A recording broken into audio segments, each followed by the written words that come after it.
How's it going, guys? I hope you're all doing well out there today, wherever you are in the world. And in this video, I want to talk about this guy. This is my #1 Les Paul. And whenever it gets featured in a video, I seem to get really positive comments about the way that it looks or the way that it sounds. And I'm just about to do some mods to it. So before I do, I thought I would give you a full featured video to go into all the wiring, pickups and all stuff like that.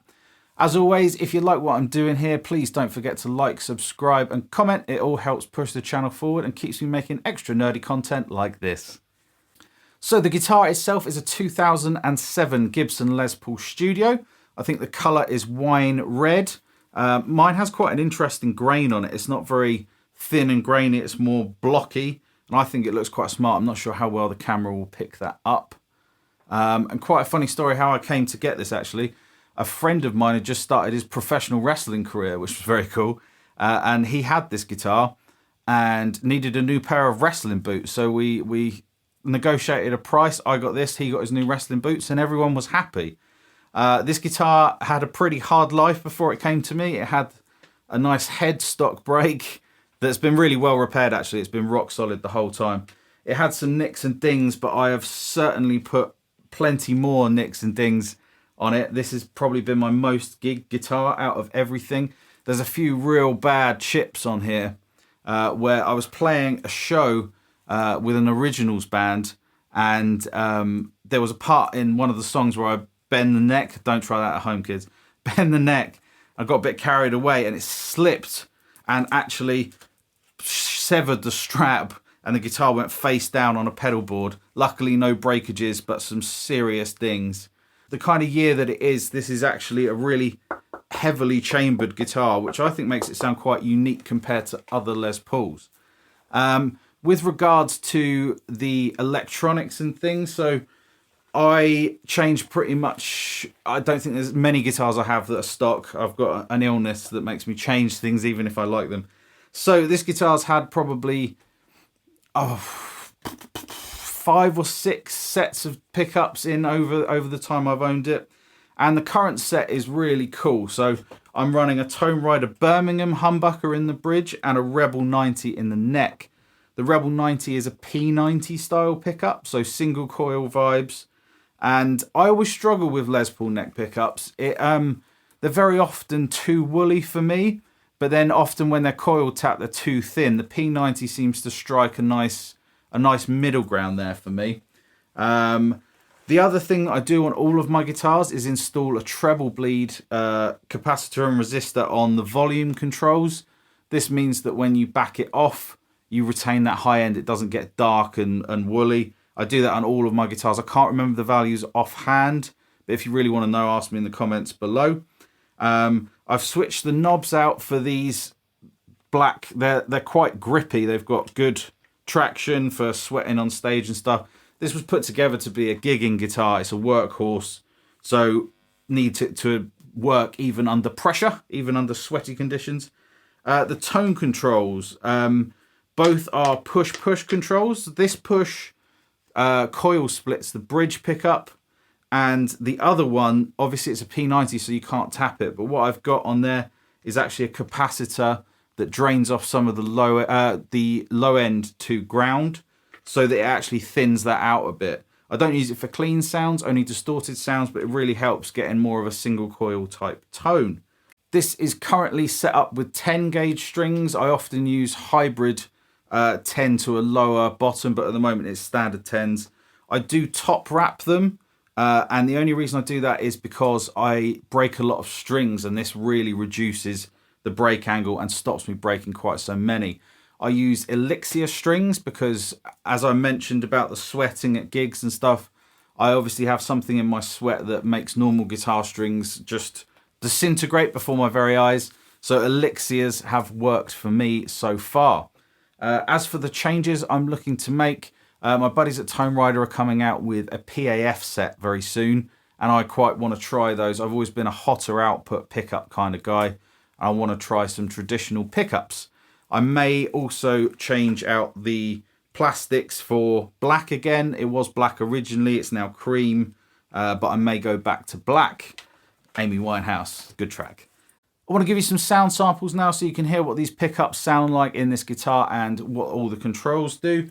I'm starting off with just a straight clean sound into the amp. It's my normal demo amp, the Laney LC32. And the neck pickup sounds like this.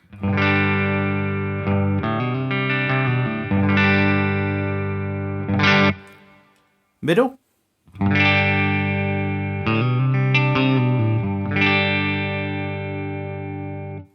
And bridge humbucker.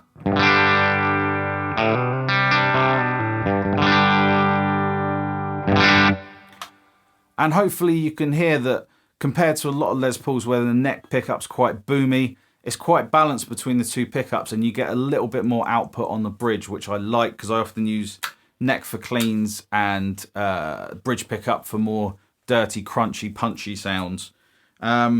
So I don't really use them for clean sounds, but I'll just show you the coil split tone for the bridge and the rolled off bass roll off for the neck. So neck roll off.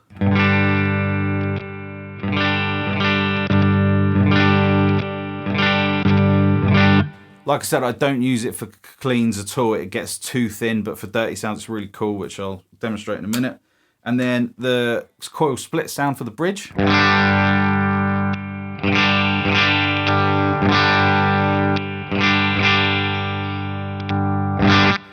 Again, quite thin, but with gainy sounds, it works really well. You can then blend the two. So I often, in the middle position, coil split the bridge.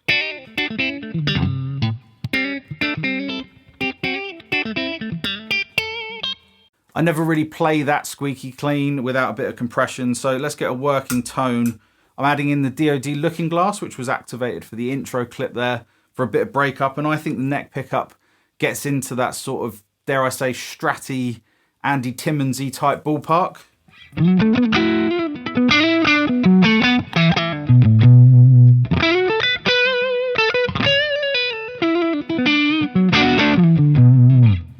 Adding in a little bit of delay, it gets even more in that ballpark.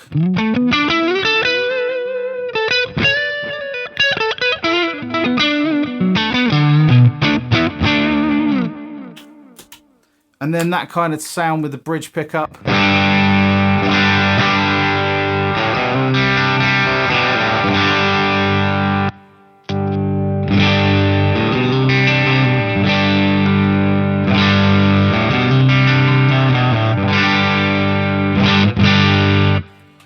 So getting a bit of gain on the go now. I'm adding in the Kaluna by Valbruch, a new pedal to me. I'm sorry if I'm not pronouncing the name of the company right. I'll get it right by the time the demo comes around. This is a killer overdrive pedal. For a bit of crunch, sounds like this.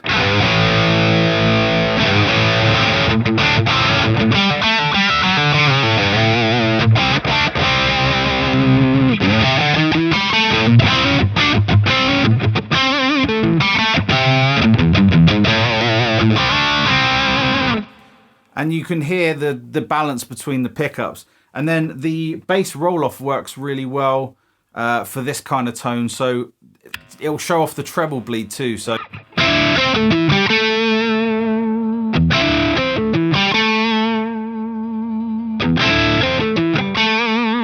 you can hear how that retains all the top end. If I want to make it a bit more thin, I can activate the bass roll-off.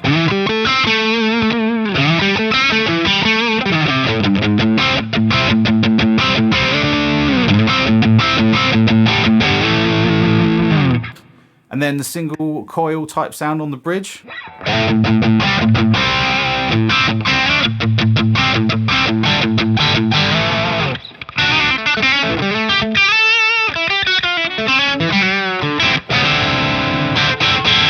Gets really thin and almost Telecaster-like. So part of my choices for like the pickups and the wiring and stuff is I needed it to be as flexible as possible. Back when I was gigging, I would jump between like funk gigs and rock gigs and like top 40 pop gigs on the same weekend. So I needed it to cover a lot of ground. So I think it does the cleaner and crunchier stuff well. But the Birmingham bridge pickup actually does the high gain thing really well also. So this is the Friedman BE OD Deluxe.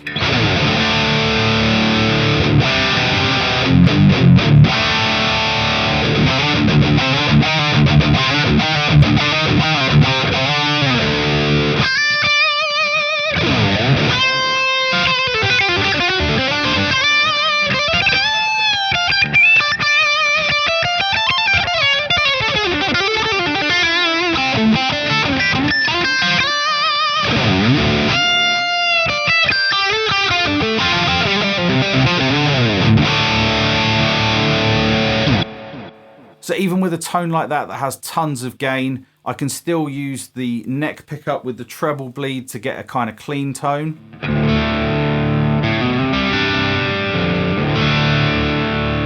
And I can clean it up even more with the bass cutting gauge.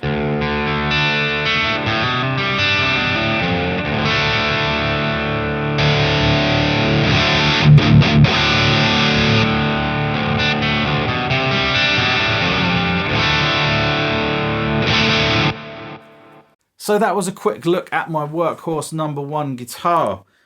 It's had a bit of a hard life, but I love it to pieces. Guitars are meant to be played. I'll keep you posted with what mods I decide to do when the new pickups go in and all that stuff. And obviously you can hear clips of this guitar on previous videos like the Marshall one and the Friedman one and all that stuff. As always, thanks so much for tuning in and hanging out with me. I hope you're all keeping all right, and I hope you have a fabulous week, and I'll see you again in another video soon. Cheers, guys.